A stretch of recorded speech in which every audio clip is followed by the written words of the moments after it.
27절입니다. 누가복음 10장 27절. 우리 한 절이니까 한 목소리를 읽겠습니다. 시작. 대답하여 이르되 내 마음을 다하며 목숨을 다하며 힘을 다하며 뜻을 다하여 주 너희 하나님을 사랑하고 또한 내 이웃을 내 자신과 같이 사랑하라 하였나이다. 아멘. 오늘은 천국 세 번째 시간입니다. 지난 시간에 우리 백상진 목사님 모셔서 말씀 전해주시는 것 때문에 한 주 우리가 쉬어갔습니다. 지난주 목사님 모셔서 우리 예배 함께 했는데 감동을 받으셨대요. 우리 예배가 너무 좋아서 우리 예배 가운데 하나님의 임재가 있어서 너무 힘을 얻고 돌아간다고. 예, 그래서 그 얘기 들으니까 참 감사하더라고요. 우리 예배가 더 깊어지기를 원하고 또 우리 예배 가운데 더 강한 하나님의 임재가 있기를 원하고 우리 모두가 참다운 예배자로 주님 앞에 설 수 있기를 주님의 이름으로 축복합니다. 반주자 너무 훌륭하다고 막 칭찬하고요. 드럼도 너무 좋다고 막 칭찬하고 막 우리끼리는 잘 몰랐는데 그래서 참 감사하더라고요. 자, 천국 세 번째 시간인데 한번 쉬어갔기 때문에 간단하게 지난 시간을 좀 요약하고 싶습니다. 여러분, 성경은 천국과 지옥을 분명히 말씀하고 있습니다. 천국과 지옥을 분명히 말씀하고 있고 예수님은 이 땅에서 사역하실 때에 천국 복음을 전하셨습니다. 근데 그 천국 복음은 하나님 나라의 복음을 말하는 겁니다. 자, 하나님 나라의 복음, 천국 복음이란 하나님이 주권자가 되시는 겁니다. 하나님이 통치자가 되시는 겁니다. 하나님이 우리의 왕 되심을 말하는 겁니다. 예수님은 하나님의 주권, 하나님의 왕 되심, 하나님의 통치와 다스리심을 그 하나님 나라를 이 땅에서 선포하신 겁니다. 또 하나님 나라에서 아주 중요한 개념이 있는데 이미와 아직입니다. 그러니까 하나님 나라는 이미 왔고 하나님 나라는 아직 오지 않았습니다. 그래서 이미 온 하나님 나라와 아직 안 온 하나님 나라 사이에 그래서 긴장이 있습니다.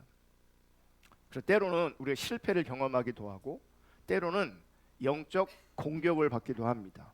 그러니까 온전한 하나님 나라가 아직 임하지 않았기 때문에 그렇습니다. 또 하나는 그 완성된 그 하나님 나라가 성령의 역사를 통해서 지금 우리가 경험할 수 있고 누릴 수 있다는 겁니다. 단 이제 부분적이죠. 왜냐하면 온전한 하나님 나라가 오지 않았기 때문에 부분적으로 하나님 나라를 경험할 수 있고 부분적으로 하나님 나라를 누릴 수 있게 되어지는 겁니다. 하나님 나라의 특징이 있습니다. 첫 번째는 하나님 나라는 이 땅에 임하는 나라입니다. 그러니까 하나님의 임재, 이 땅에 임하는 나라. 어디에 임하냐? 하나님 나라는 가장 먼저는 개인의 심령 가운데 하나님 나라가 임해야 되고요. 가정에 하나님 나라가 임하고요. 교회 공동체에 하나님 나라가 임하고요. 더 나아가서는 세상에 하나님 나라가 임하는 겁니다. 그래서 하나님 나라가 임한 우리는 가정 가운데, 교회 공동체 가운데, 세상 가운데 그 하나님 나라의 통치가 실제 되도록 구해야 되는 거죠. 그게 우리가 하나님 나라가 회복되고 하나님 나라가 확장되기를 구한다는 겁니다. 자, 하나님 나라를 표현하는 또 다른 단어가 있는데 그것은 영생입니다. 영생. 그러니까 하나님 나라의 특징, 영생입니다. 여러분, 하나님 나라는 영원한 생명의 나라입니다. 영생은 말 그대로 영원한 생명을 말하죠. 영원한 생명. 자, 영원하다라고 하는 말은 끝없이 이어지는 것을 뜻합니다. 끝없이 이어지는 겁니다. 끝없이. 그런데 자, 영원한 생명, 얘기 뭐예요? 생명이 끝없이 이어지는 것을 말하잖아요. 그런데 우리 인생을 돌아보면 육신의 생명은 언젠가는 반드시 죽음으로 끝나게 돼 있어요. 여기서 우리는 다 죽어요. 자, 영원한 생명을 말하는데 우리의 육체의 생명, 육신의 생명 어떻게 돼요? 죽음으로 끝난다는 거죠. 그러니까 예수 믿는 우리도 결국 다 죽어요. 언젠가는 죽게 되어 있어요.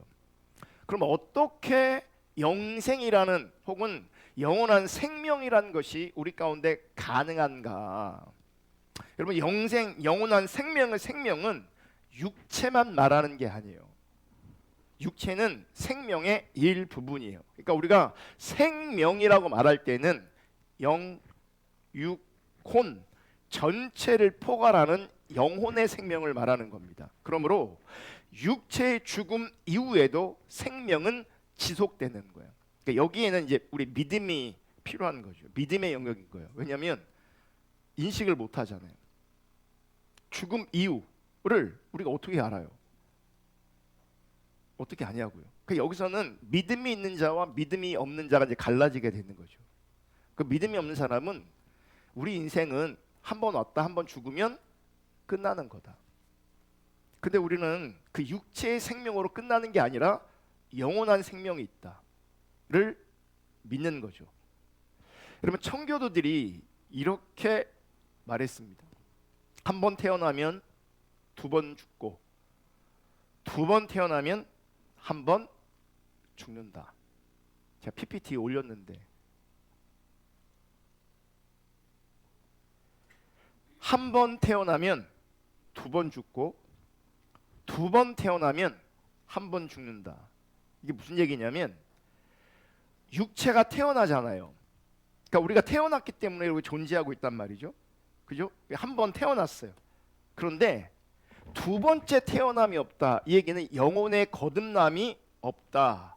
그러면 육체의 죽음 다음에 영혼의 죽음인 형벌이 기다리고 있는 겁니다. 이 형벌이 두 번째 죽음이 되는 거죠. 그러니까 한 번만 태어나면 그 사람은 두 번 죽는 거예요. 한 번은 뭐가 죽어요? 육체가 죽어요. 또 한 번은 영원한 형벌, 그게 영적으로 죽음인 겁니다. 그러니까 한 번 태어나면 두 번 죽습니다. 그런데 두 번 태어나면 한 번 죽습니다. 무슨 얘기냐? 육체의 탄생, 또 하나는 뭐예요? 영혼이 거듭나는 걸 말하는 거죠. 이렇게 두 번의 탄생을 경험한 사람은 육신의 죽음 다음에 죽음이 없어요. 뭐가 있어요? 영생이 있는 거죠. 그래서 두 번 태어나고 한 번 죽는 거죠. 여러분 두 번 태어나서 한 번 죽기를 주님의 이름으로 축복합니다. 한 번 태어나고 두 번 죽는 일이 없기를 주님의 이름으로 축복합니다. 그럼 영생이란 무엇이냐? 영생은 현세와 내세의 통합을 말해요. 그러니까 영생은 현세와 내세가 연결된 것을 말하는 거예요. 통합, 연결을 말하는 거예요. 우리가 보통 영생하면 많은 사람들이 내세를 생각해요.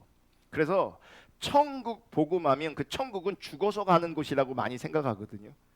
그러니까 죽어서 가는 곳만 말하는 게 아니라 하나님 나라의 복음은, 천국 복음은 이미 온 혹은 아직 안 온 하나님 나라를 말한다. 그러니까 이미와 아직은 연결돼 있어요. 이미와 아직은 연결돼 있다고요. 그러니까 영생은 내세만 말하는 게 아니에요. 그러니까 영생은 내세와 연결되어 있다. 이건 틀린 말은 아니지만 좀 부족한 말이죠. 그러니까 영생은 언제 시작하냐? 육체의 죽음 다음에 영생이 시작되는 게 아니라 영생의 시작은 내가 예수 그리스도를 나의 왕으로 영접하는 순간 이미 하나님 나라가 임하게 되는 것이고 영생이 시작되게 되는 거예요. 그러니까 영생은 내세에서 시작되는 게 아니라 현세에서 이미 시작되는 것을 말해요. 아멘. 요한복음 3장 16절에 이렇게 말씀하세요. 하나님이 세상을 이처럼 사랑하사 독생자를 주셨으니 이는 그를 믿는 자마다 멸망하지 않고 영생을 얻게 하려 하심이라. 지금 이 말씀 잘 보시면 하나님이 세상을 구원하기 위해서 세상을 사랑하셔서 독생자를 주셨어요. 그 예수를 믿는 자마다 멸망하지 않는데요. 그러면서 영생이 주어진대. 영생을 얻게 된대요. 근데 이 영생은 죽어서 얻는 영생이 아니라 이미 지금 얻는 거예요. 내가 지금 예수를 믿으면 영생이 주어지는 거죠. 영생이 시작되는 거죠.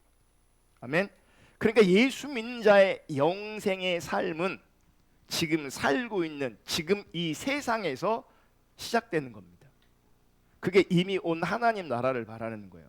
그러니까 이 세상이 바로 영생을 누리기 시작하는 곳이 되는 거죠. 이 세상에서 누리는 영생이 이제 죽음이라는 커튼을 통과해서 다음 세상에서 계속 영원히 이어지는 거예요. 그래서 믿는 자의 죽음은 죽음이 아니라 뭐라고요? 자는 거라고요. 자는 거예요. 믿는 자의 육체의 죽음은 죽음이 아니에요. 자는 거예요. 왜냐하면 다시 깨어나기 때문에 그래요. 다시 일어나기 때문에 그래요. 그래서 여러분, 거듭나지 않으면 영혼이 죽은 것입니다. 영혼이 죽은 상태에서 육체의 죽음을 맞이하게 되고 그 다음 영원한 형벌의 죽음을 맞이하게 되는 거예요. 그러니까 죽음과 죽음이 연결되어지는 거예요. 그러니까 영혼이 죽어 있는 거예요. 그러니까 거듭나지 않은 상태가 이미 죽어 있는 상태예요. 그러면 영혼이 죽은 상태에서 육체의 죽음을 맞이하고 그렇게 죽으면 영원한 형벌, 죽음을 맞이해요. 그러니까 죽음과 죽음이 이어지고 죽음과 죽음이 연결되어지는 거예요. 반면에 거듭나면 그러니까 새로운 생명이 주어지잖아요. 생명으로 시작해서 영생으로 연결되어지는 거예요. 그러니까 생명에서 생명으로 연결되어지는 거예요.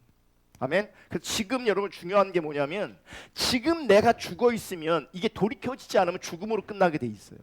지금 내가 살아 있어야 생명이 있어야 생명으로 연결되어지는 거예요. 아멘. 지금 살아나야 돼요. 지금 이미 온 하나님 나라를 누려야 돼요. 내가 죽어 있다면 죽음으로 연결되어 변수가 없다면 새로운 일이 생기지 않는다면 죽어요. 죽음과 연결된다고요. 왜 우리 시대의 관계가 단절되어 있는가? 저는 이렇게 목회하면서요, 인간사, 세상사를 돌아보면서 관계가 건강하다, 아름답다라고 하는 것을 발견하기가 결코 쉽지 않아요. 우리가 관계적 존재임에도 불구하고 관계를 잘 못해요. 그리고 관계를 참 힘들어해요. 왜 그런가? 봐요. 죽은 사람과 소통이 가능합니까? 가능하지 않습니까? 가능하지 않죠. 그러니까 영적으로 죽은 사람과 소통 가능하지 않아요. 잠시 육체적으로 소통이 가능할지 몰라도 혹은 육적으로 소통이 가능할지 모르지만 영적으로 죽어 있는데 나는 살아 있는데 어떻게 소통이 되겠어요? 소통 안 돼요. 영적으로 병든 사람도 소통이 가능하지 않아요. 예전에 제 후배가 어머님이 돌아가셨거든요. 그러니까 병원에서 임종을 지킨 거예요. 임종을. 그러니까 엄마는 죽었는데 이 딸은 아직도 엄마의 죽음을 받아들일 수가 없는 거예요. 그러니까 계속 엄마를 터치하고 있어요. 손을 잡고 자꾸 이러고 있어요. 엄마 하면서 자꾸 이러고 있어요. 죽으면 엄마라도 소통 불가해요. 내가 아무리 엄마를 사랑해도 엄마를 향한 애틋한 마음을 가지고 있어도 죽은 존재랑은 그 어떤 존재도 소통이 가능하지 않아요.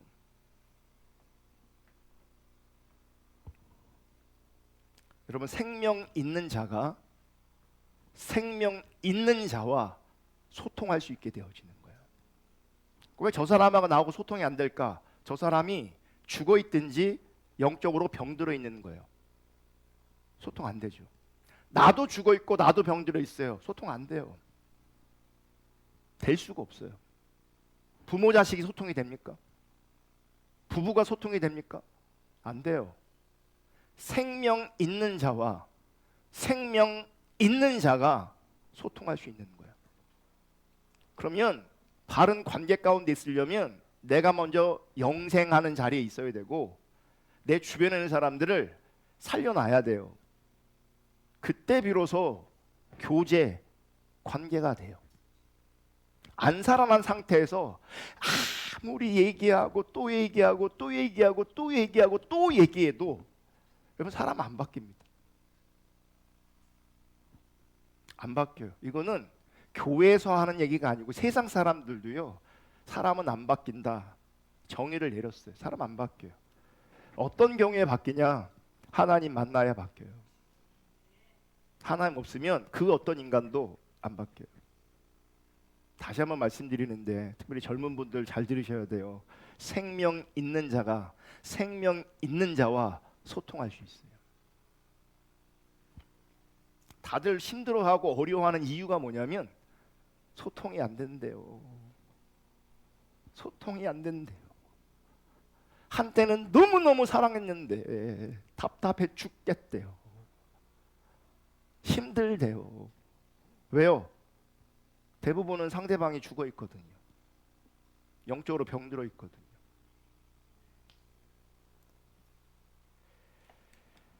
영생은 하나님의 통치를 말합니다.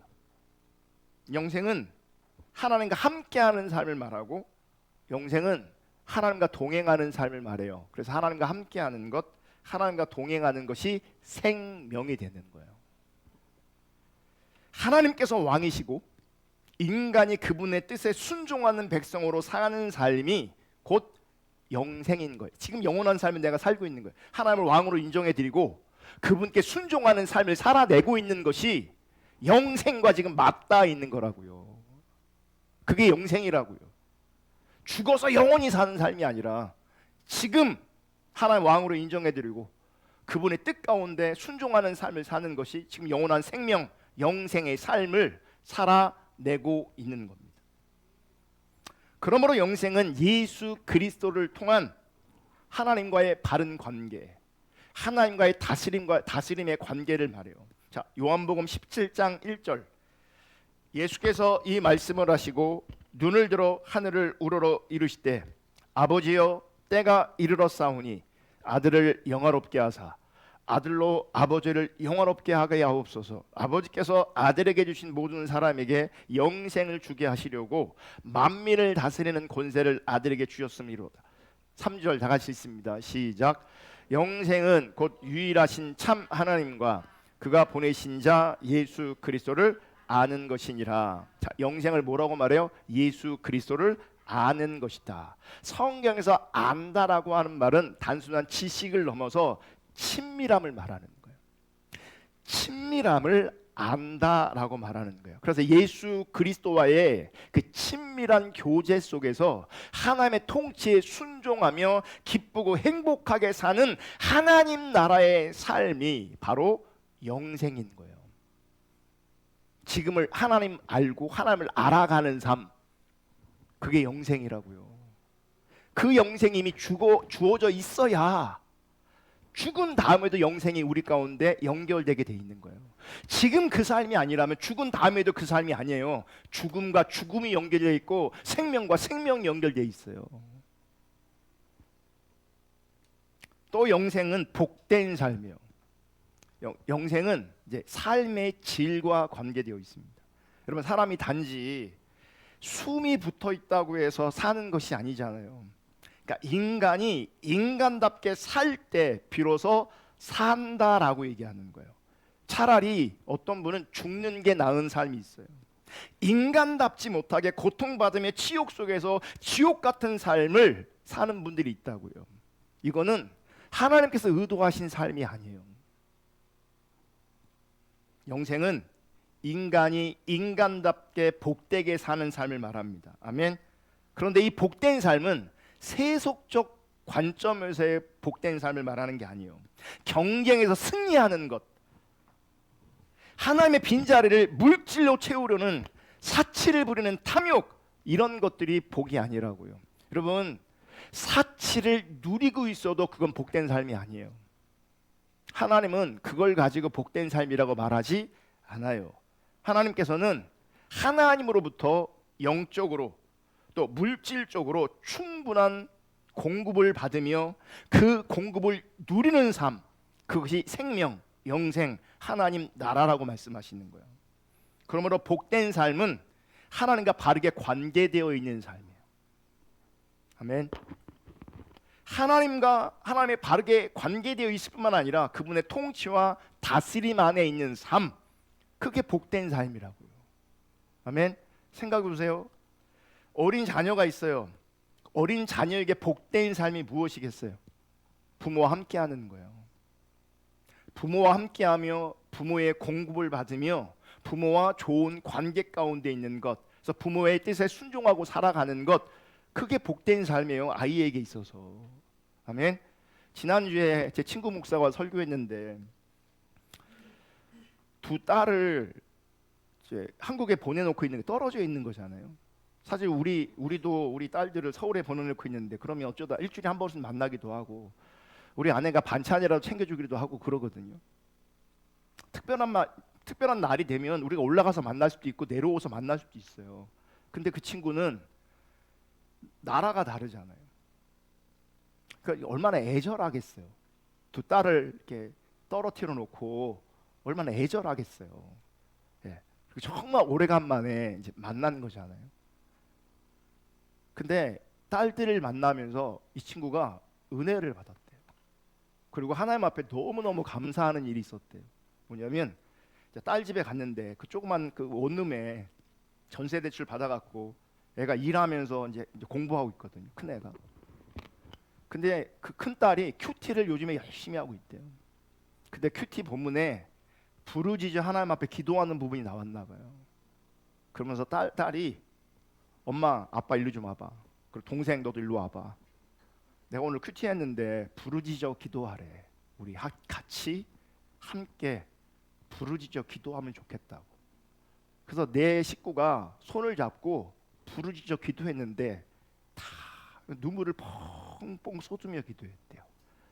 그리고 그 안에 자기는 물질적으로 또 세상적으로 이렇게 해준 건 없지만 그 아이가 부모와의 바른 관계 속에서 또 하나님과 바른 관계 속에서 잘 자라가는 모습들을 바라보면서 내심 얼마나 감사했는지 모른다고. 그날 펑펑 울었대. 내 가족이 부모의 보호 아래, 부모와의 바른 관계성 안에서 거하는 것, 이게 복된 삶이에요. 이게. 지난주는 큰 딸은 엄마랑 어떤 시간을 보내고 작은 딸은 아빠랑 시간을 보냈나 봐요. 그러면서 작은 딸이 지금 한양대 다니고 있어서 한양대 캠퍼스를 같이 거느렸대요. 근데 아이가 그러더래요. 자기한테. 아빠 잘 길러주셔서 너무 감사하다고. 자기가 울 뻔했대요. 이게 복된 삶이에요. 돈 펑펑 쓰는 게 복된 삶이 아니에요. 영적으로 소통할 수 있는 것, 이게 복된 삶이라고요. 영생, 하나님 나라도 마찬가지예요. 인간에게서 복된 삶이란 하나님의 보호 안에서 하나님의 공급을 받으며 하나님과 친밀한 교제 가운데 그분의 뜻 앞에 순종하며 살고 있는 삶, 그게 영생의 삶이고요. 이 삶이 복된 삶이라고요. 아멘. 세 번째 하나님 나라의 특징은요, 사랑이 넘칩니다. 하나님 나라는 사랑이 넘치는 나라입니다. 사랑이신 하나님께서 사랑을 나누시려고 인간을 창조하셨기 때문에 인간은 사랑 없이 살 수 없습니다. 그러니까 애초에 우리가 창조된 목적이 하나님과의 사랑의 교제였거든요. 이게 본질이에요. 우리가 존재하는 이유예요. 하나님이 우리를 사랑하시고 우리도 하나님을 사랑하는 것, 이게 존재 이유라고요. 그래서 우리는 그 사랑 없이는 살 수 없는 존재예요. 이게 우리 인생의 본질이라고요. 이 생명과도 같은 거라고요. 하나님의 사랑받음과 내가 하나님 사랑함이 여기 빠져버렸다. 그 인생은요, 뭘 가지고 있어도 외로워요. 뭘 하고 있어도 공허해요. 복된 삶이 아니라는 거죠. 누군가를 사랑하고 누군가에게 사랑을 받아야만 살 수 있는 존재가 바로 인간이기 때문에 여러분, 사랑하지 못할 때 인간은 죽음까지 이르는 심각한 고통을 느낍니다. 그래서 가만 생각해 보세요. 인간이 어느 때 가장 행복감을 느낄까? 내가 사랑할 때예요. 내가 사랑할 때예요. 누군가가 나를 사랑한대. 근데 나는 그게 싫을 때가 있어요. 싫을 수가 있어요. 그 사람은 나를 사랑이라고 하는데 나는 싫을 수가 있어요. 그래서 스토커, 나는 당신을 사랑합니다, 맨날 따라다니고 하면 나중에는요 무서워요. 무서워요. 그 사람은 나를 사랑한다고 하는데 그 사람이 나를 사랑하는 게 행복하게 하는 게 아니라 정말 불안하게, 두렵게, 불행하게 만든다고요. 그럼 내가 언제 가장 행복하냐? 사랑받을 때가 아닌 거죠. 언제인 거예요? 사랑할 때. 그럼 우리한테 언제 사랑이 가능하냐? 하나님의 사랑이 부어질 때요. 그래야 사랑할 수 있어요. 그래야 행복한 삶을 살 수 있는 거죠. 인간은 원래 그래서 사랑을 나누도록 창조되었어요. 사랑해야 돼요. 아멘. 여러분, 사진을 찍으려면 기본적으로 사진을 찍는 사람이 있고 피사체가 있어요. 그리고 사진기가 있어요. 이 세 가지가 있어야 사진 촬영이 가능한 거죠. 사진 얘기 나왔으니까요. 지난주에 왔던 백 목사가 우리 결혼 사진 찍을 때 우리 이렇게 그 야외 촬영하잖아요. 그러면 이제 전문가가 찍어주는 사진이 있고 친구가 이제 같이 따라온 사람들하고 찍어주고 막 이렇게 찍은 게 있잖아요. 그걸 누굴 시켰냐면 그 백 목사 시켰어요, 제가. 그래서 하루 종일 따라다니며 찍었어요, 막 찍었는데 나중에 요한아, 왜 필름이 없다. 어휴. 저는 은혜가 국률이 풍요해서 그걸 까먹었어요. 까먹고 있었는데 지가 이번에 와서 나한테 말해주더라고. 자기가 인생 잃었다고. 자, 사진 촬영을 하려면 사진 찍는 사람이 있어야 되고 사진 찍힘을 당하는 피사체가 있어야 되고 사진기가 있어야 되는 거잖아요. 그죠? 이 구조에서는요, 사진 찍는 사람은 사진에 절대 나올 수가 없어요. 나는 찍는 사람이니까. 사진사는 희생을 감수하고 사진을 찍는 헌신을 하지만 자기는 안 나와요. 그럼 뭘 누리는 거예요? 그분은 사진 찍는 기쁨을 누리는 거예요. 그리고 사진을 찍히는 사람들이 기뻐하는 모습을 바라보면서 기뻐하는 거예요. 그래서 사진 찍는 일을 자기는 안 나오지만 계속 찍어대는 거죠. 그런데 이런 기쁨에 만족하지 못하는 사람들이 있어요. 꼭 자기가 나와야 돼. 그래서 요즘에 나오는 게 셀카예요. 셀카. 자기가 나와야 돼. 자기가. 남이 나오면 안 돼. 나만 나와야 돼. 나만. 그러니까 이거는, 셀카는요, 사진 촬영의 기본적인 구조적 관점에서는 반칙인 거죠. 이제 기본적인 구조에서는 뭐예요? 찍는 사람이 있고 피사체가 있고 사진기가 있는 거예요. 그러니까 사랑의 구성 요소도 세 가지예요. 사랑하는 자가 있고 사랑받는 자가 있어요. 그리고 그 사이를 오고 가는 사랑이 있는 겁니다. 사랑에는 사진사가 자기가 지키지 못하는, 또 찍어야 되는 희생이 포함되어 있는 것처럼 사랑에는 반드시 희생과 헌신이 따르게 돼 있어요. 그리고 희생과 헌신은 대상이 있다는 거죠. 누군가에게 나는 희생하는 거예요. 누군가에게 내가 헌신하는 거예요. 그게 사랑이에요. 그냥 우리는 사랑을 막 감정적 어떤 찌릿찌릿 이런 걸 사랑이라고 생각하거든요. 이제 그런 사랑은 잠깐 있어요. 잠깐 있어요. 그래서 그때는 얼굴만 봐도 첫 느낌에, 그래서 어떤 사람이 후광이 미친대요. 후광. 나는 저 사람하고 결혼해야 돼. 뭐 이런 게 있대요. 잠깐 있어요. 그거 오래 가지 못해요. 그거 오래 가면 정신병 가야 돼요. 그런 거 없어요. 네. 근데 이 젊은 사람들은 그런 걸 꿈꿔요. 그러니까 그런 사람 만나도 잠깐은 내가 막 흥분되고 행복하고 좋을지 모르지만 어느 기간이 지나면 그런 거 없다. 그거 없다. 진리. 그런 거 없다. 아멘. 그런 거 없어요. 사랑은 그런 게 아니에요. 그러니까 그런 게 센 사람일수록요 더 낙심하고 실망해요. 이게 사랑이었던가. 더 낙심해요. 더. 네. 사랑은 희생과 헌신이 동반되어지는 게 사랑이에요. 내가 저 사람을 위해서 희생해야겠다. 헌신해야겠다. 그게 진짜 사랑이라고요. 그게 뿅 가는 게 사랑이 아니라고요. 그러므로 진정한 사랑은 자기를 향할 수 없어요. 그래서 자기 사랑은 진정한 사랑이 아니에요. 그래서 타락한 인간은 철저하게 자기 중심이에요. 그러니까 자기 중심이 죄고 자기 중심이 타락이에요.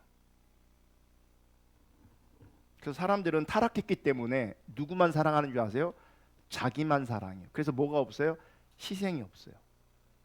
헌신이 없어요. 많은 사람들이 불평하고 원망하는 게 뭔지 아세요? 왜 네가 나에게 희생을 안 하니? 왜 네가 나에게 헌신을 안 하니? 이러고 있어요. 그러니 불행하죠.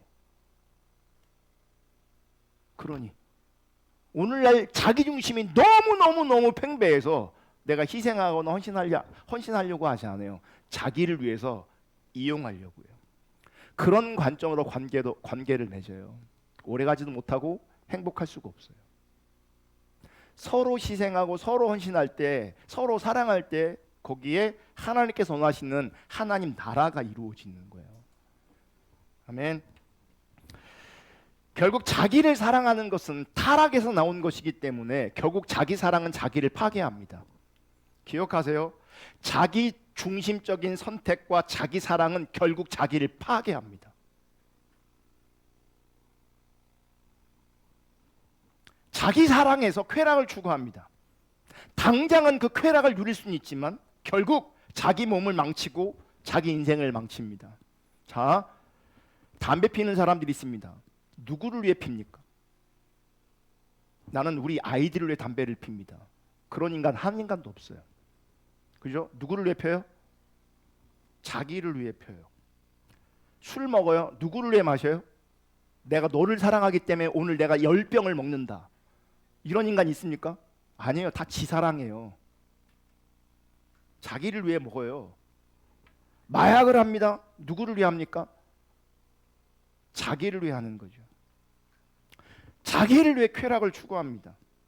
그런데 자기를 향한 그 사랑은 결국 분명하게 부정적 결과를 가져옵니다. 그래서 자기를 사랑해서 술 먹고 담배 피고 마약했는데 자기를 사랑해서 게을렀는데 나중에 병원 가보십시오. 손님이 아니지. 뭐라 그러지? 병원 가면 환자님 그러나? 환자분 그래요. 예. 환자분 술 끊으세요. 환자분 담배 끊으세요. 환자분 땀나게 운동하세요. 우리 자기 사랑은 왜곡되어 있기 때문에 진짜 자기를 사랑하는 게 아니에요. 자기를 즐겁게 하는 건 진짜 나를 사랑하는 게 아니에요. 자기 육체를 즐겁게 하는 것 그건 진짜 자기를 사랑하는 게 아니에요. 결국은 부정적 결과를 자기 인생에서 가져오게 해요. 그러면 자기 중심적인 선택도 결국은 내 인생에 내 영적인 삶에 부정적인 결과를 가져오게 돼 있어요. 여러분 사랑은 사랑을 주는 기쁨과 사랑받는 자의 기쁨이 바로 사랑하는 자의 기쁨입니다. 사랑하고 사랑받고 이게 사랑받는 자의 기쁨이라고요. 그런데 이 기쁨에 만족하지 못하는 사람이 있어요. 뭐냐면 자기를 사랑해야 직성이 풀리는 사람이 있어요.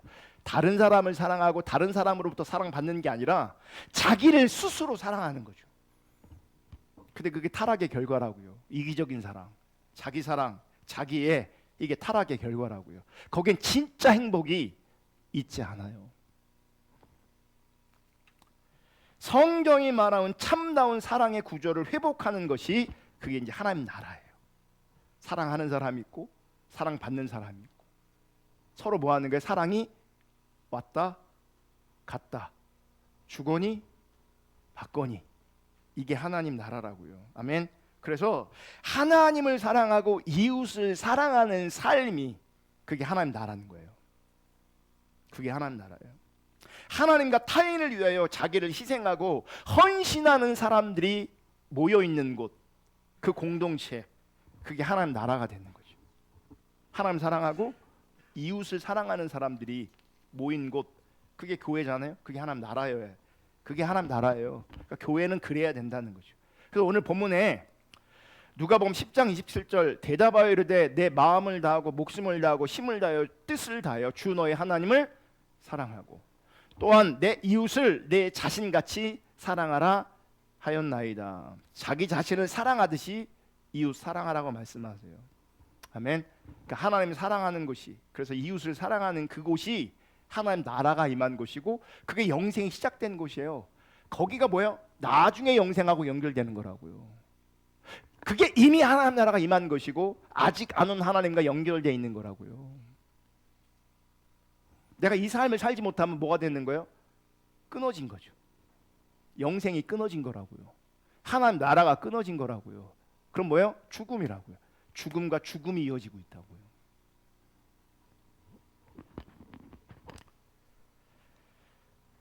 여러분, 모든 인간은 하나님의 사랑으로 인한 창조의 결과입니다. 하나님의 사랑이 있었기 때문에 우리가 탄생했고 생존할 수 있습니다. 그 사랑을 입은 자는 그 사랑이 기뻐하고 그 사랑을 이제는 전달해야 되는 겁니다. 그러니까 사랑을 받았단 말이죠. 이게 고여 있으면 썩어요. 그래서 하나님의 원리는 뭔지 아세요? 하나님 사랑하셨고 그 사랑이 나를 통해 흘러가고 그 사랑이 나를 통해 전달되어지는 것, 그게 하나님 나라예요. 그게 영생이에요. 그게 생명이에요. 아멘. 이렇게 하나님 나라는 이제 사랑의 나라입니다. 그리고 사랑의 하나님의 나라를 세 가지로 설명할 수 있어요. 첫째는 하나님 나라는 사랑을 받는 나라예요. 누가 나를 사랑해요? 하나님이에요. 그러니까 예수 그리스도를 통해서 십자가로 말미암아 우리를 구원하신 그 사랑이 최고의 하나님의 사랑이에요. 그러니까 사랑은 하나님께 받는 거예요. 사랑을 확인하려면 남편한테 혹은 마누라한테 자기 나 사랑해? 사랑한다고 해도 안 차. 그러면 사랑한다고 표현 안 하면 삐져. 그렇잖아요. 그러니까 엄한데 사랑을 확인하려고 하지 마요. 왠지 아세요? 거기는 사랑할 자원이 없어. 특별히 생명이 없는 사람이라면 거기 사랑이 어디 있어요? 거기 지밖에 모르는데. 거기다가 사랑 확인하려고 하지 마시고 하나님께 우리는 사랑을 받는 것이고 사랑을 확인하려면 하나님께 확인하시면 돼요. 그러면 보세요. 힘들고 어려울 때 하나님께 나와 그분의 사랑을 확인하면 우리 다시 살아나는 거예요. 엄한데 확인하지 말라고요.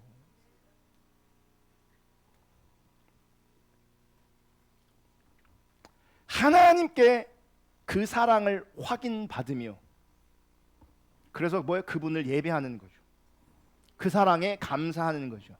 교회는 뭐예요? 이 믿음의 공동체는 그 하나님의 사랑을 받은 자들이, 그 하나님의 사랑을 확인한 자들이 모여서 그 사랑을 높여드리고 그 사랑에 감사하는 거, 예배하고 경배하는 거예요. 아멘. 그럼 우리가 하나님의 사랑을 아는 자라면 이제 뭐 해야 돼요? 그 다음에 하나님을 예배한 다음에 그 사랑이 서로에게 흘러가야 되는 거죠. 그게 하나님 나라라고요. 두 번째 하나님 나라는 그래서 사랑을 나누는 겁니다. 자기 곁에 있는 이웃을 돌보지 않으면서 보이지 않는 하나님을 사랑한다는 것은 거짓말이에요. 제가 설교를 이렇게 저렇게 오고 가다가 이렇게 듣는 경우가 있어요. 방송을 통해서 행함이 있는 믿음, 행함이 있는 믿음, 뭐 이런 설교를 요즘에 종종 들었어요. 근데 그 행함이 뭐냐를 구체적으로 말하지 않더라고요. 성경에 보면 그 행함은 뭐예요? 사랑이에요. 누구를 향한 사랑이에요? 이웃을 향한 사랑이에요. 어떤 이웃이요? 약한 분들, 가난한 분들을 말해요. 그러니까 자기 옆에 있는 그 약한 자들, 그 이웃을 돌보지 않으면서 보이지 않는 하나님을 사랑한다. 그 거짓말이라고요. 하나님 사랑은 반드시 이웃 사랑으로 이어지게 돼 있어요. 하나님 사랑과 이웃 사랑은 그래서 한 몸뚱아리 같은 거예요. 같은 거라고요. 그래서 우리가 헷세대 하는 이유가 그거 훈련하는 거예요. 돌아보라고. 그거 당첨됐을 때만 하는 게 아니라 그 삶의 헬세대의 원리가 일상에서 우리 삶에 나타나야 된다고요. 아멘. 하나님 사랑은 반드시 이웃에게 흘러넘쳐 그 사랑이 불신자에게 복음을 전파하는 것으로, 가난한 자를 섬기는 것으로, 또 거짓 신앙에 있는 사람들을 참 신앙으로 돌아오게 하는 것으로 그 사랑이 흘러가야 돼요. 그러니까 예수님 안 믿는 사람한테 복음 전파하는 거 사랑이에요. 거짓 신앙 가운데 있는 사람들에게 신앙의 본질을 전하는 게 그게 사랑이라고요. 가난한 자들에게, 약한 자들에게 그들의 필요를 채워주는 것이 사랑이라고요. 그 사랑이 없으면 하나님 사랑하는 거 아니라고요. 성경이 그렇게 말하고 있는 거라고요. 셋째, 하나님 나라는 그래서 사랑이 넘치는 나라예요. 하나님께 사랑을 받고 서로에게 이렇게 사랑을 나누니 사랑이 넘치죠. 그래서 교회 공동체 가운데 하나님의 사랑이 넘쳐야 됩니다. 아멘. 그리고 이 우리 안에 넘치는 이 하나님의 사랑이 세상을 향해 흘러가야 되는 거예요. 그러면 그게 하나님 나라가 뭐 하는 거예요? 흘러가는 거죠. 세상에 하나님 나라가 이렇게 흘러가면 세상은 이렇게 바뀌어야 되는 거예요. 그러니까 우리가 추구하는 나라는 이런 거죠. 하나님 나라는 정의의 나라예요.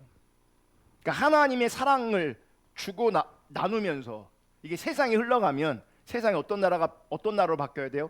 정의의 나라로 바뀌어야 돼요. 정의는 뭐예요? 하나님과 이웃과의 올바른 관계를 말하는 거예요. 즉 사랑이에요. 그러니까 정의의 반대말은 불이에요.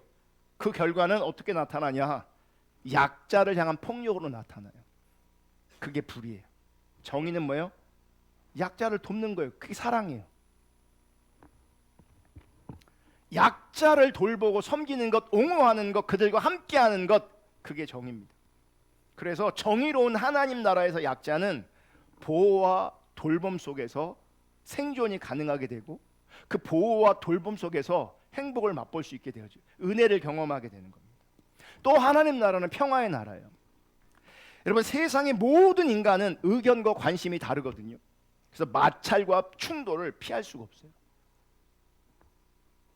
충돌을 해결하는 죄악 세상의 방법은 뭔지 아세요? 폭력이에요. 폭력을 통해서 충돌을 해결해요. 그러니 폭력을 통해서 서로 뭐예요? 감정이 더 쌓여요. 폭력은 보복을 낳게 돼 있어요. 그러니까 폭력이 더 뭐예요? 악순환되게 돼 있는 거죠. 여러분, 충돌의 문제를 폭력이 아닌 서로 해결하는 것이 평화예요. 그러니까 하나님 나라는 평화의 나라예요. 그러니까 충돌한 두 존재 사이에 화해자의 역할을 감당하는 것이 평화예요. 잘 들으세요. 갈등의 대상자들이 있어요. 그 원인은 서로라고 말할지 모르겠는데 어쨌든 갈등의 주체들이 있어요. 갈등은 혼자 하는 게 아니잖아요. 누군가 손뼉이 부딪히는 것처럼 A와 B가 분명히 있다고요. 이건 하나님 나라가 아닌 거예요. 내가 원인 제공자든 혹은 내가 억울하든 이런 관계에 있으면 그분은 하나님 나라를 누리는 게 아니에요. 하나님 나라는 뭐예요? 그 사이에 중재하는 사람이 하나님 나라예요. 피스메이커예요. 평화예요. 내 삶에 누군가랑 계속 부딪히고 있다. 왜 그런지 아세요? 나에게 지금 하나님 나라가 임하지 않는 거예요. 평화가 임하지 않는 거예요. 그러니 내가 계속 누군가 뭐 하는 거예요? 부딪히는 거예요. 그 평화가 깨지는 거죠. 원인 제공자든 그렇지 않든 그게 중요한 게 아니에요. 지금 제가 나를 모함했어요, 제가 나를 힘들게 했어요, 이게 중요한 게 아니라고요. 이 갈등의 대상자 혹은 갈등의 주체자로 존재하는 것 자체가 하나님 나라와 상관이 없는 거예요. 하나님 나라는 중재자라니까요. 누가 중재할 수 있냐? 하나님 나라를 경험한 사람이에요. 하나님 나라가 임했기 때문에 사랑하는 사람이에요. 그 사람은 성숙한 사람이에요. 그 사람이 누구랑 부딪힐 일이 없어요. 부딪히는 사람 사이에서 뭐 하는지 아세요? 평화를 이뤄요. 화평케 한다고요. 내 삶에 나는 누군가와 자꾸 부딪힌다. 정말 하나님 앞에 심각하게 자기를 돌아보셔야 돼요. 심각하게. 그거 하나님 나라가 아니기 때문에. 또 하나님 나라는 생명의 나라예요. 생명이란 하나님의 창조 섭리에 대한 보존을 뜻합니다. 여러분, 세상에 죽어 마땅한 생명은 하나도 없어요. 다 소중하고 다 귀한 겁니다.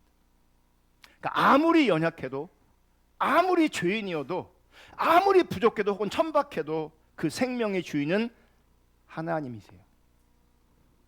그래서 생명을 보존하고 생명을 소중히 여길 수 있어요.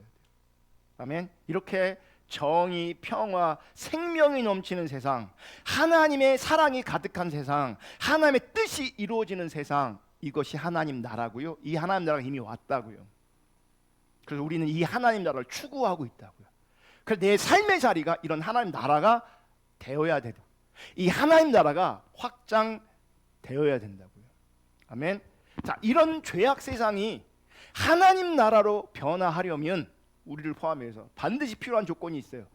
회개해야 돼요. 하나님 나라로 돌아와야 돼요. 하나님의 통치권 안으로, 하나님의 다스림 안으로 돌아와야 돼요. 마가복음 1장 15절, 이르시되 때가 찼고 하나님 나라가 가까이 왔으니 회개하고 복음을 믿으라. 자, 말씀해 보시면 하나님 나라가 가까이 왔대요. 뭐 하래요? 회개하래요. 하나님 나라가 가까이 왔어요. 그러니까 회개하고 그분의 통치권 안에, 그분의 다스림 안에 들어오라는 거예요. 회개는 뭐냐? 방향 전환이에요. 다시 말하면 반대 방향으로 가는 거예요. 내가 이대로 살았는데 회개는 뭐예요? 돌이키는 거예요. 죄악을 향해, 지옥을 향해 달려가던 그 방향을 꺾어서 하나님을 향해서 천국을 향해 가는 것이, 그게 진짜 회개입니다. 잘 보세요. 이게 너무너무 중요한 얘기예요. 하나님께서 여러분을 사랑하셔서 그럼에도 불구하고 앞으로도 기회를 많이 주시겠지만 인생은 모르는 거거든요. 인생을 몰라. 아무도 우리 인생 아무리 계획해도 작정해도 내가 원하는 대로 흘러가지 않는 것이 우리 인생이에요. 뭘 만날지, 무슨 일을 당할지, 특별히 요즘에는 길 가다가 칼 맞아 죽는 시대예요. 지금은 무슨 일을 만날지 모르는 시대라고요. 자매님들 죄송하지만 우리나라가 이런 나라가 아니었는데 지금 되게 위험하지 않아요? 그러니까 사실 건강한 하나님 나라가 임하면요, 여자가 밤늦게 혼자 다녀도 안전해야 되는 거예요. 아무 일도 없어야 되는 거예요. 근데 지금 세상 나라라고요. 하나님 나라가 아니라고요. 대낮에 여자가 혼자 산책하다가 할 맞아 죽는다고, 폭력당해서 죽는 세상이라고요. 그러니까 아무 일 안 당하는 것도요, 여러분 은혜로 살고 있는 거예요. 지금 학교에서 칼 맞아 죽는 시대에. 어쨌든 여러분에게 기회가 주어지기를 저는 기도해요. 돌이켜질 때까지. 근데 원리를 말하면 이런 겁니다. 우리는, 여러분이 지금 하나님 나라를 추구하지 않는다면, 내가 인식하든 인식하지 않든 그분은 세상을 추구하는 것이고, 세상을 추구한다는 얘기는 죄악을 추구한다는 것이고, 죄악을 추구한다는 것은 열심히 그분은 지옥을 향해 달려가고 있다는 거예요. 거기서 돌이켜지지 않으면 결과는 뭐예요? 죽음이라고요. 지옥이라고요. 회개해서 하나님 나라를 추구할 수 있기를 주님의 이름으로 축복합니다. 회개는 후회가 아니라 변화예요. 완전히 방향을 트는 거라고요. 회개는 시선을 돌리는 것이 아니라 발길을 돌리는 거예요. 여러분의 삶의 자리에서 성경적이지 않은 것, 하나님이 기뻐하지 않는 것 버리셔야 합니다. 발길을 돌리셔야 합니다. 그 발길이 돌이켜지지 않으면 여러분들은 지옥을 향해 가고 있는 겁니다. 이 땅에 많은 사람들이 열심히 살고 있지만 결국 지옥을 향해 살고 있습니다.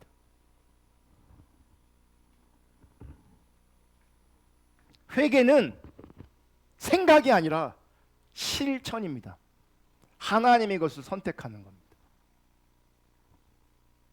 어떻게 회개를 삶에서 실천할까? 간단하게 제가 나누고 설교 마칠 건데요. 첫째, 회개하려면 포기해야 합니다. 뭘 포기하냐? 잘못된 길, 잘못된 선택, 하나님의 기뻐하지 않는 것들 반드시 포기하셔야 합니다.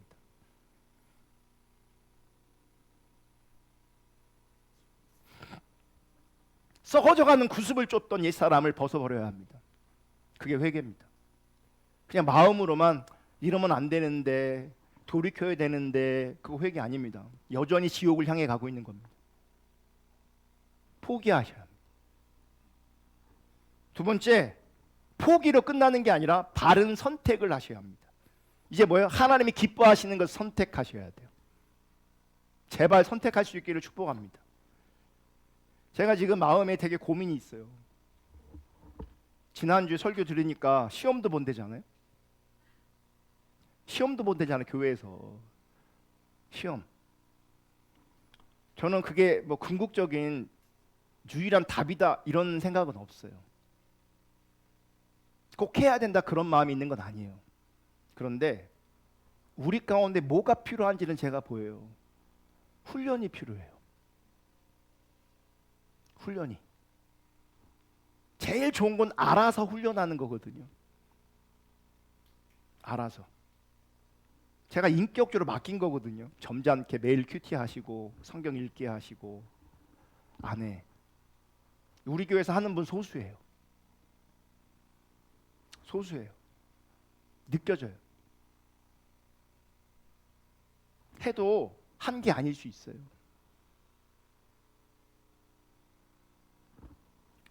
회개는 하나님 기뻐하지 않는 것들을 포기하는 것이고 포기로 끝나는 게 아니라 바르게 선택하는 거예요. 그러면 성경을 선택할 수 있기를 축복합니다. 기도를 선택할 수 있기를 축복합니다. 세상의 오락이 아니라 쾌락이 아니라 말씀을 추구할 수 있기를 축복하고요. 육체적 쾌락이 아니라 기도를 통해 영적인 만남, 하나님과 관계를 추구할 수 있기를 축복하고요. 이기적인 성공보다는 성도와의 교제를 통해서 기쁨을 누릴 수 있기를 축복하고요. 새 사업의 성취보다 복음 전파에서 기쁨을 누릴 수 있는 그런 은혜가 부어지기를 주님의 이름으로 축복합니다. 바르게 선택하셔야 돼요. 근데 우리는 타락한 본성을 가지고 있어서 사실요, 한 번 했다고 그게 익숙해지는 게 아니에요. 계속 어려워요. 계속 힘들어요. 쉽지 않아요. 그러니까 은혜가 매일매일 필요한 거예요. 사실 어떤 면에서 회개는 매일 하는 거예요. 왜냐하면 내 안에 하나님 따라가고 싶지 않은 마음이 계속 올라오거든요. 제 안에도요, 여러분하고 다른 게 뭔지 아십니까? 인간은 다 똑같아요. 저는 조금 올라올 때 뽑아버려요. 잡초가 계속 올라오지 않아요. 저도 목산대 올라온다니까 이런저런 욕망들 이렇게 올라와요. 그러면 싹에서 잘라버려요. 근데 여러분들이 차이 어떤 분들은요 수북히 자라나게 만들어요. 그거 이제 뽑아내려면요 엄청나게 수고하고 힘들고 어떤 사람은 아예 이거 언제 뽑냐 포기해버린다니까요. 제일 쉬운 건 올라올 때 계속 이래. 이거 매일매일 해야 돼요. 안 오면 계속 잘한다니까요. 잘하는 줄 모르세요? 그럼 엄청 정글을 잃은 거예요 이미. 거기 정글이 됐기 때문에 거기 이미 막 동굴의 왕국이 된 거죠 거기. 힘들지만 어렵지만 바른 선택을 해야 여러분 삽니다. 타락한 자기 사랑은 쉬운 걸 선택해요. 재밌는 걸 선택해요. 근데 인생이 결국 망해요. 그러다 보면 힘들고 어려워도 정말 바른 선택할 수 있기를 축복하고, 근데 우리의 의지가 문제라고요. 그래서 늘 바른 선택을 하되 내가 선택할 수 없는 존재를 알기에 절박하게 은혜를 의지하면서 그 바른 선택하는 거예요. 주님 의지하면서 은혜를 구하면서. 아멘. 그래야 돼요. 힘들다고요? 그게 정상이에요. 나는 언제 되냐고요? 안 돼요. 우리가 원하는 만큼 안 된다고요. 그래서 늘 가난한 마음으로 애통하는 마음으로 주님을 그렇게 따라가는 거예요.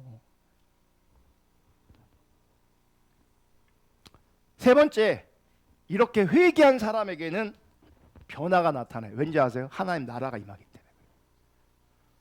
거기 하나님의 통치와 다스림이 실제이기 때문에 그래요. 그럼 아까 말했던 그 하나님 나라의 특징이 하나님 임재하시고 생명이 주어지고 거기 사랑이 나누어지고 하나님의 사랑을 확인하고 하나님 나라가 임한다니까요. 내가 힘든 삶이 연속이어도 괴로운 삶이 연속이어도 내 인생에 어떤 소망이 안 보여도 내 속에 하나님 나라가 임하면 그분은 복된 삶이라고요. 그 하나님 나라 안에서 기쁘게 살 수 있다고요.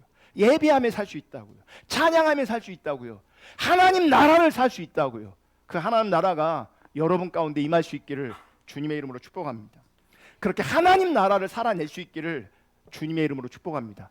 육신 세상의 나라 살아보십시오. 별거 없습니다. 필요한 게 있죠. 그게 본질이 아니에요. 본질은 하나님 나라입니다.